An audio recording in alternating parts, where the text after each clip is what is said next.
જેટલી વધુ પ્રવૃત્તિઓ આપણે કરીએ છીએ જાગૃત અવસ્થામાં, આપણે જે પણ કંઈ કરીએ છીએ તેનાથી શું થાય છે? તેનાથી તંત્રમાં, મગજમાં ગરમી પેદા થાય છે. મગજની પ્રવૃત્તિ ખૂબ જ વ્યસ્તતા પેદા કરે છે અને જ્ઞાન મનને શાંત કરે છે. ચાંદનીની જેમ મન ખૂબ જ સુખદ, શાંત અને નિર્મળ બને છે. તમે જોયું છે? જ્યારે તમે ધ્યાનમાં બેસો છો ત્યારે શું થાય છે? મન ઠંડુ પડી જાય છે, ખરું ને? મન શાંત થાય છે.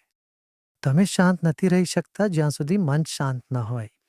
કોઈને કોઈ કારણસર આપણે ફસાતા જઈએ છીએ અને મન ઉકળવા લાગે છે, માથું ગરમ થવા લાગે છે. અને જ્ઞાન અને અભ્યાસ અને વૈરાગ્ય, આ 3 વસ્તુઓ તેને શાંત કરવામાં મદદ કરે છે. જ્યારે મન શાંત હોય ત્યારે એન્ટ્રોપી ઓછી હોય છે, અને જ્યારે એન્ટ્રોપી ઓછી હોય છે ત્યારે ત્યાં સુવ્યવસ્થિતતા હોય અને પછી સુખ હોય છે. સુવ્યવસ્થિતતા ઓછી એન્ટ્રોપી સાથે આવે છે.